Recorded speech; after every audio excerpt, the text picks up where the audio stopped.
You never know how people are going to feel about that all-important vice presidential role. Our nation's first vice president, John Adams, said, "My country has made the most insignificant office that ever the invention of man contrived." Needless to say, that's not what Marco Rubio had to say about the job yesterday on ABC News.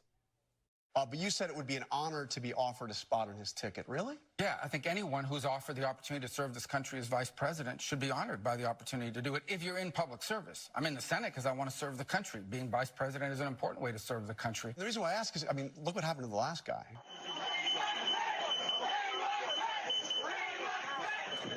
It should come as no surprise that I will not be endorsing Donald Trump this year.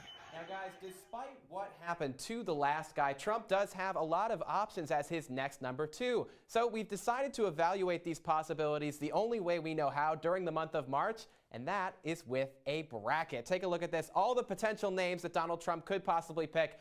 I'm calling it MAGA madness, if you will. Let's take a look at what Ben's picks were for our VP bracket. At the top of it, not a big surprise here, fellow Floridian Marco Rubio. Ben, why'd you decide to go with him as your VP pick? You know, I think Marco Rubio has one of the most best resumes in terms of all the candidates that we see on the board here. Marco Rubio is from the state of Florida. We know the 12th Amendment, the Constitution says you can't have the same president and vice president from the same state. I got my pocket constitution exactly. right here, Ben. And we talked this before the show. I think Marco Rubio is going to be the VP pick, and Trump, listen to this, is going to change his residency from Florida to New Jersey. Quite a few predictions here for your Cinderella story, I suppose. Let's take a look at Olivia's VP picks. A little bit more safe on the safe side here with South Carolina Senator Tim Scott. Why'd you go with Scott? Yeah, exactly. It is definitely more on the safe side. I think Marco Rubio, we've seen they have had a pretty tumultuous past, Trump and Rubio. I don't know that the former president would choose someone that he has clashed with so much. Plus, there's a whole business of having to change his residency.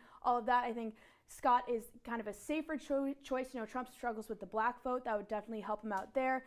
I believe that Scott would be definitely a safe choice for him and something I could see him choosing. Tim Scott is actually going to be getting married a few days after the Republican National Committee. Might help out with those waving photo ops. This is my pick, actually, for Women's History Month. I'm the only one that picked a woman.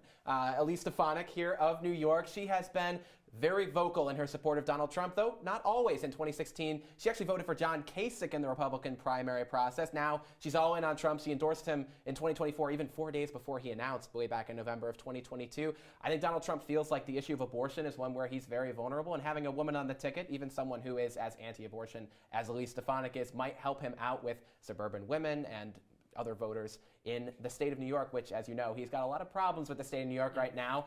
I put her up against Kristi Noem, but Kristi Noem is in the state of South Dakota. Not a lot of electoral votes in South Dakota, a lot more here in New York, and I think Donald Trump is going to try and make a play for this state, no matter how successful he may end up being. And you know, that's actually where I disagree with you on this, because I feel like Stefanik, if I can get her name correct, does not have a lot of name recognition. And that's why I think Stefanik or Noem are not going to get picks. I think maybe Nikki Haley would have a better shot over the two of them. Even though they were foes in the election trail, I think Nikki Haley has a better shot than those two. We'll have to find out. It's going to go a lot longer than March Madness. We have to wait until June in order to see who's going to pick. So thanks, guys.